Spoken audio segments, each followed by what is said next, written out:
भाई बड़े भाई हर रोज वे संविधान के लिए लड़ते हैं, इसके लिए जान देने के लिए तैयार है। ಇವತ್ತು ನಮ್ಮ ದೊಡ್ಡಣ್ಣವರಾದಂತ ರಾಹುಲ್ ಗಾಂಧೀಜಿ ಅವರು ಇವತ್ತು ಈ ಕಾರ್ಯಕ್ರಮಕ್ಕೆ ಅನಾರೋಗ್ಯದ ಕಾರಣದಿಂದ ಬರಕಾಗಿಲ್ಲ.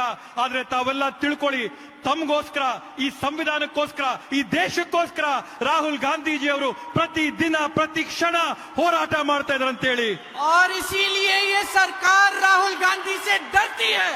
ಅದಕ್ಕೋಸ್ಕರನೇ ಈ ಬಿಜೆಪಿ ಸರ್ಕಾರ ರಾಹುಲ್ ಗಾಂಧೀಜಿ ಅವ್ರನ್ನ ನೋಡಿದ್ರೆ ಭಯ ಬಿಟ್ಟು ನಡುಗುತ್ತೆ.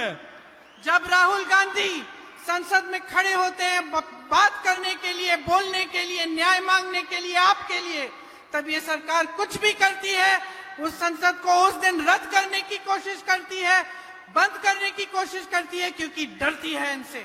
ರಾಹುಲ್ ಗಾಂಧೀಜಿ ಅವರು ತಮ್ಮ ಪರವಾಗಿ, ಈ ದೇಶದ ಸಾರ್ವಜನಿಕರ ಪರವಾಗಿ, ಸಂವಿಧಾನದ ಪರವಾಗಿ ಸಂಸತ್ತಿನಲ್ಲಿ ನಿಂತು ಮಾತಾಡಕ್ಕೆ ಪ್ರಾರಂಭ ಮಾಡ್ತಾ ಇದ್ದಂಗೆನೆ ಅಧಿಕಾರದ ಪಕ್ಷದವರು ಸಂಸತ್ತಿನ ಕೆಡಿಸಂತ ಕಡ್ದಂತ ಪ್ರಯತ್ನ ಮಾಡಂತದ್ದು, ಅವ್ರು ಮಾತಾಡಕ್ ಅವಕಾಶ ಕೊಡದೇ ಇರ್ತಕ್ಕಂಥದ್ದು, ಅವ್ರ ಮಾತಿಗೆ ಮೊಟಕುಗೊಳಿಸಂತ ಪ್ರಯತ್ನ ಯಾಕೆ ಮಾಡ್ತಾರಂತಂದ್ರೆ ಅಧಿಕಾರದಲ್ಲಿರ್ತಕ್ಕಂಥ ಬಿಜೆಪಿಗೆ ರಾಹುಲ್ ಗಾಂಧೀಜಿ ಅವ್ರನ್ನ ನೋಡಿದ್ರೆ ಹೆದರಿಕೆ ಇದೆ, ನಡ್ಕ ಇದೆ, ಭಯ ಇದೆ.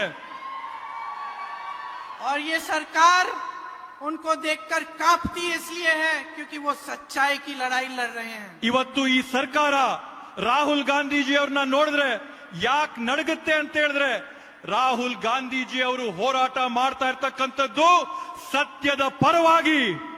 इन पे केस डाले हैं, ईडी के केस, तमाम केस, कैसे कैसे इधर महाराष्ट्र में, कहीं बिहार में, कहीं उत्तर प्रदेश में, हर जगह केस डाले हैं. राहुल गांधी नहीं डरेंगे.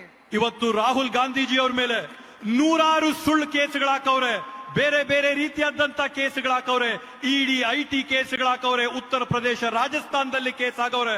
ಆದ್ರೆ ಎಷ್ಟೇ ನೂರಾರು ಕೇಸ್ ಆಗ್ಲಿ, ರಾಹುಲ್ ಗಾಂಧೀಜಿ ಅವರು ಆ ಯಾವ ಕೇಸ್ಗಳಿಗೂ ಹೆದರಂತ ಗಂಡಲ್ಲ.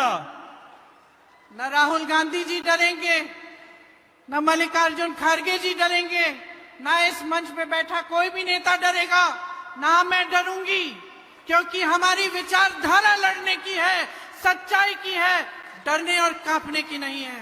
ಇವತ್ತು ರಾಹುಲ್ ಗಾಂಧೀಜಿ ಅವರಾಗಿರ್ಬೋದು, ಅಧ್ಯಕ್ಷರಾಗಿರ್ತಕ್ಕಂಥ ಶ್ರೀ ಮಲ್ಲಿಕಾರ್ಜುನ ಖರ್ಗೆಜಿ ಅವರಾಗಿರ್ಬೋದು, ವೇದಿಕೆ ಮೇಲಿರ್ತಕ್ಕಂಥ ಎಲ್ಲ ಮುಖಂಡರಾಗಿರ್ಬೋದು, ನಾನಾಗಿರ್ಬೋದು, ನಾವು ಯಾರು ಕೂಡ ಹೆದರಂತ ಜಾಯಮಾನನೇ ಇಲ್ಲ.